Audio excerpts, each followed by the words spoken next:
Hello, hello. It is Krystalracquel and I am back again. Today is day 4 of my 21-day video challenge, I guess you can say.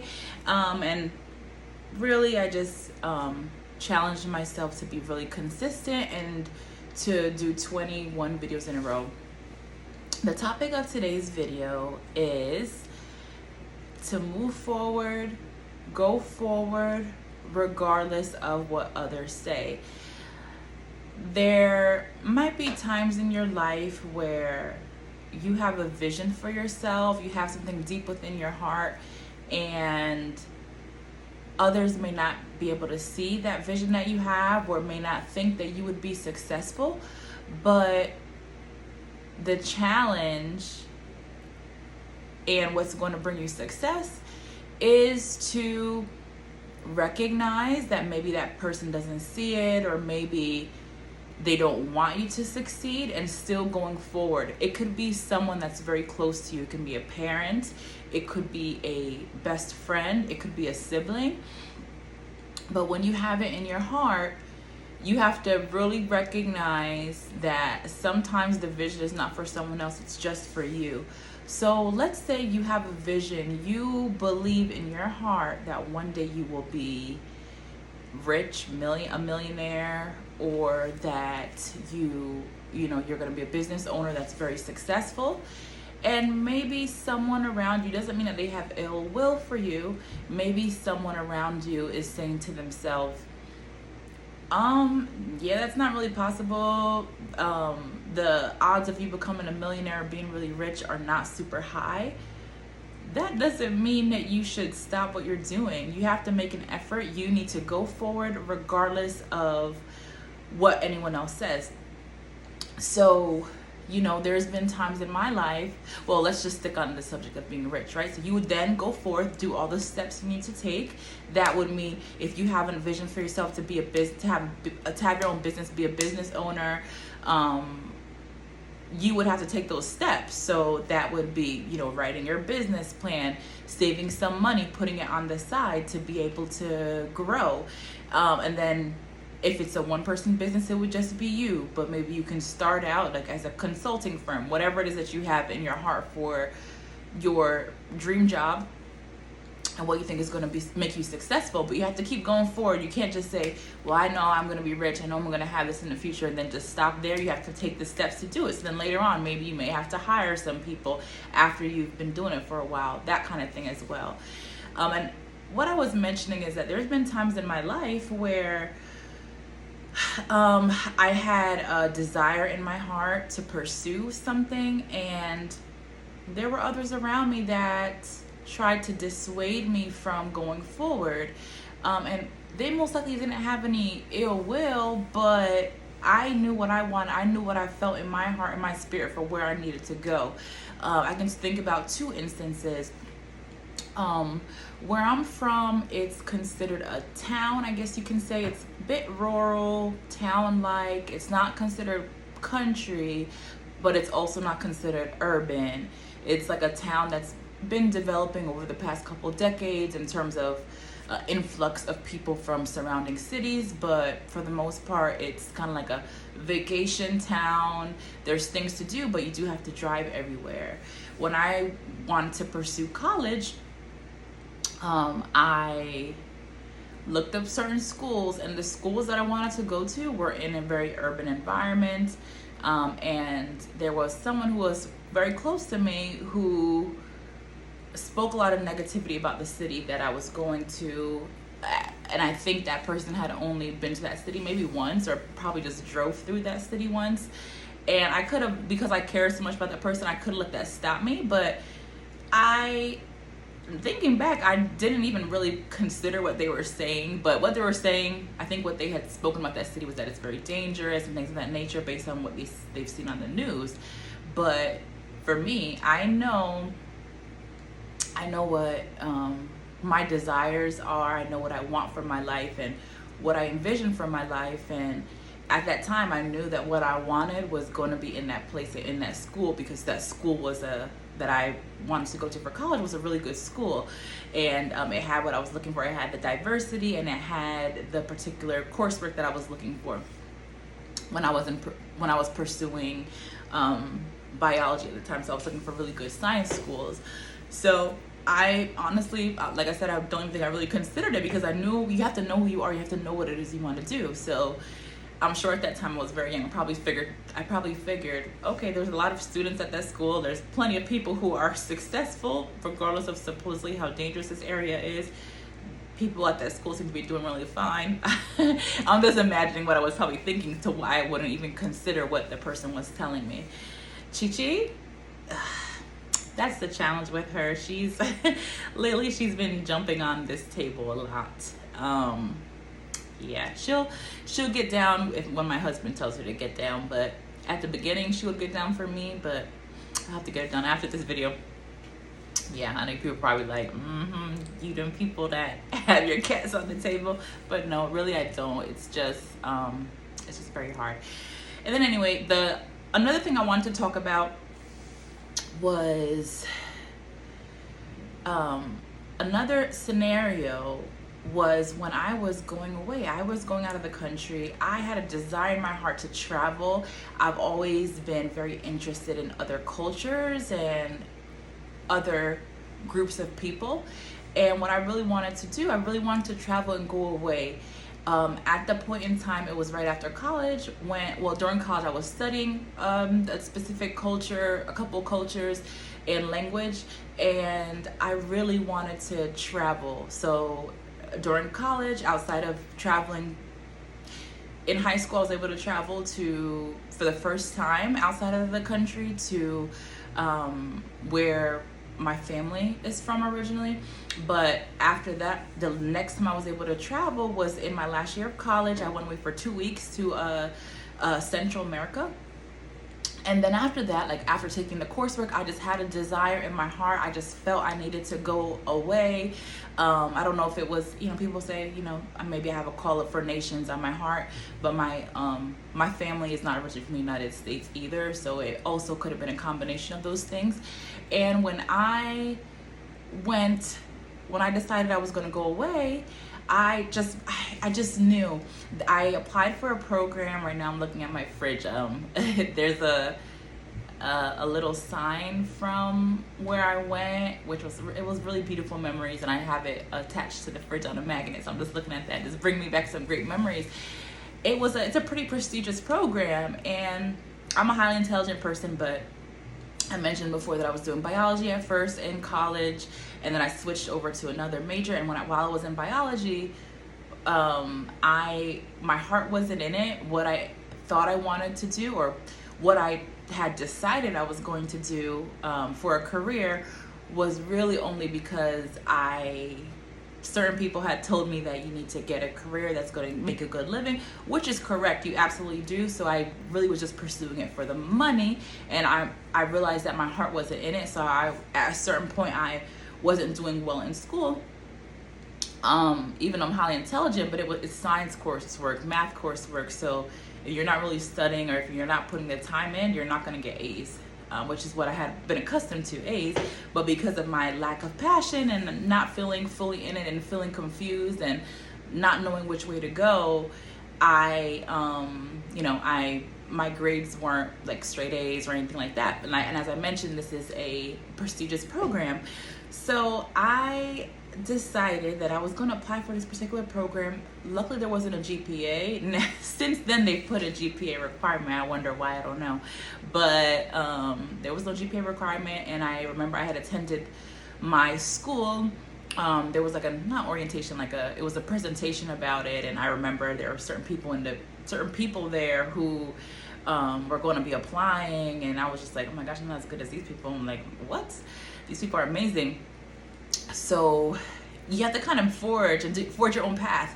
So after that, I think I had missed the deadline, and this was just God. I missed the deadline for applying through your school. Your school had to support you. You had to submit applications, and your school had to agree or not agree to submit you forth. And because I was a senior, I believe, or there's a certain deadline when I was really learning about the program, I think I was probably graduating soon, I wouldn't have been able to do that. And that was just God's grace, because I'm sure had I submit my application through the school, they wouldn't have accepted. And they wouldn't have sent me off to this program, to the main application. So because I missed this final deadline, I was able to apply to the main pool of graduated students not needing any backing from a school. And I put my heart into my essay, and I was able to make it through. And I was finally, let me get to my point.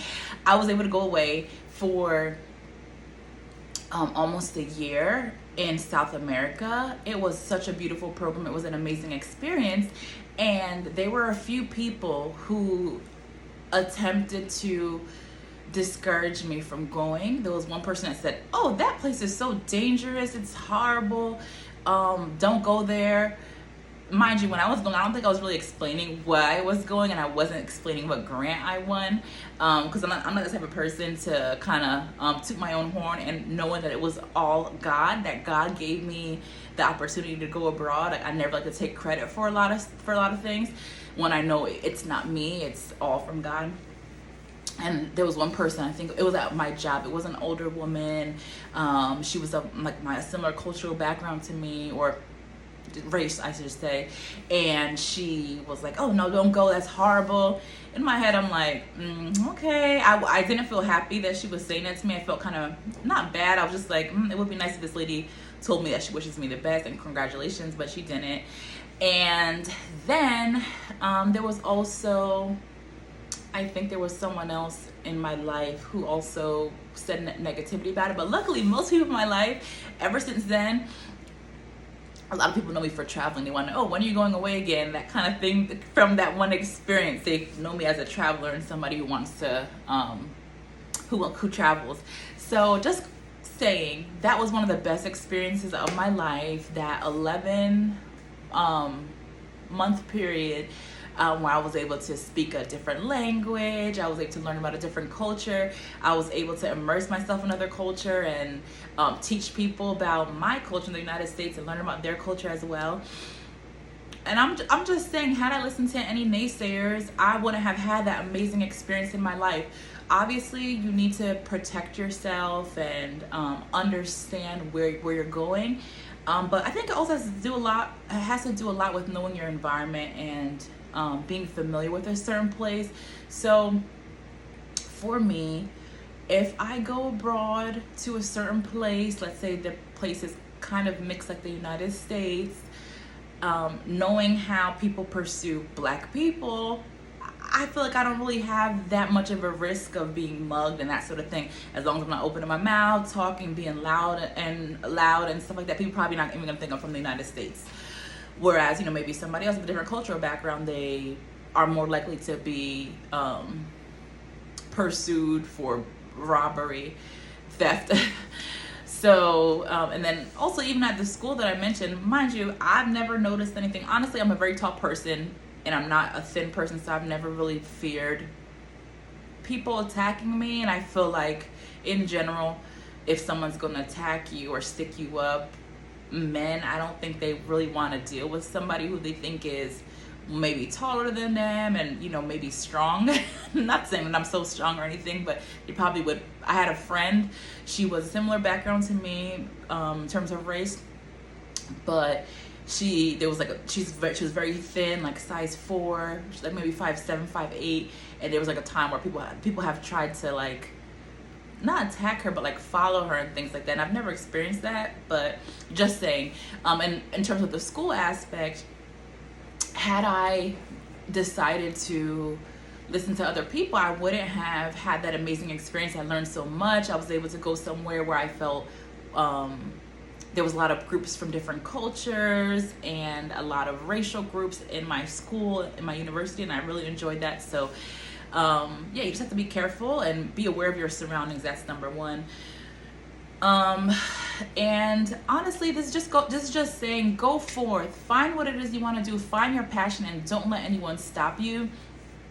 Don't let anyone kind of trick you into not pursuing your dreams.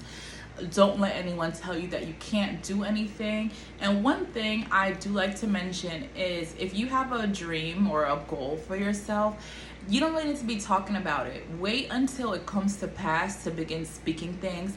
There's certain things I don't talk to my family about or friends about. I just keep it to myself because I want to make sure I can succeed. I want to make sure I can go forth and do well in it. And sometimes people are jealous. Not saying that there's anyone that's jealous that I know of, but you never know what people think. So like in terms of like posting things on social media, you don't really know what people are really thinking. They could be speaking negativity about you. Friends that you have on social media that really aren't even your friends, people you just know from the past. So you don't want anyone to be speaking negativity about you. Just hold on to your dreams and your goals. If you're going to be doing if you're going to be pursuing a business, you just get started on that business. Have a plan written out. Don't just say, oh, this is what I want to do, and not start it. And then if you tell somebody, they're gonna be like, oh, really? What, so-and-so wants to do that? Oh, and then they'll start speaking it to other people that you don't even know. Oh, yeah, so-and-so, she said that she's doing this. And then that person may not even like you. Then they start speaking about you, talking negativity about you.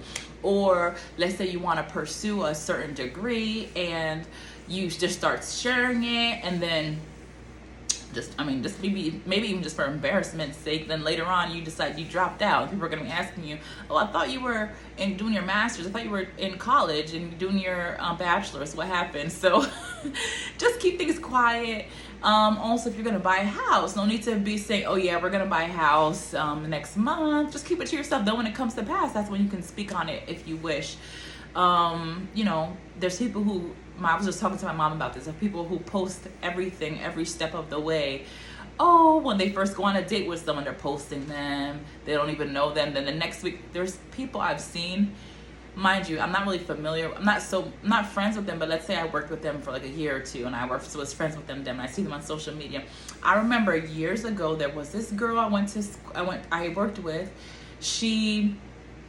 I remember she posted this guy. I remember they looked like a really cute couple. She was like a mixed woman that really looked white. I didn't know she was mixed, like biracial, until she mentioned it or somebody told me. And then the guy she was with was like a lighter skin. He could have been African American, could have been mixed, and he had dreadlocks. And I just remember like, oh, they look nice. And then after that he was gone, and then it was a new guy, and then now she's getting married to this guy, and I'm sure they're happy, but I still think about the other guy. I'm like, I wonder what happened to them. I wonder why they broke up. So just little things like that, just keep things to yourself, especially if it's not serious. That's a good point to point out. There was a situation with me where I had posted someone before, then I always wondered to myself, oh, I wonder if people are thinking like, oh, what happened with that guy? So I definitely suggest that you don't post anybody. You can post perhaps when you get engaged. That's always a nice experience. Or, I honestly say just post the person when you get married. Because you never know. People might start to speak negativity, ask you a lot of questions, and you don't really know if anyone's for you. Only God knows what's in someone's heart. So I recommend you just, be quiet about certain things. And yes, go forth. Whatever plan you have for your life, you have to, rather than talking about it, be about it. That means take action, write it out. And as I mentioned in the last video, write the vision and make it plain. So you have to write it down, and then that makes it more concrete for you that you can go for. No point in talking about it unless you're trying to find someone who can help you with something related to your dream. Keep it to yourself and keep pushing. Keep it in prayer. The only people that really need to know about it are you, potentially your spouse, or potentially a family member who can help you in some way. So just want to speak on that today. Feel free to write any questions below for me. As well as sending it to the email that I have in the description. I also have my social media there. And let me know. I really want to know if there are any topics you want me to talk about. It could be related to dating. It could be relating to life. Really, marriage, being engaged, finding things related to a wedding. Let me know. Even fragrance. I want to do there's a fragrance that I want to talk about a shower gel that I just got. But anything, ask me and I will consider doing it for a video. Hope you have an amazing day, an amazing evening wherever you are, and I'll be back soon. Stay blessed.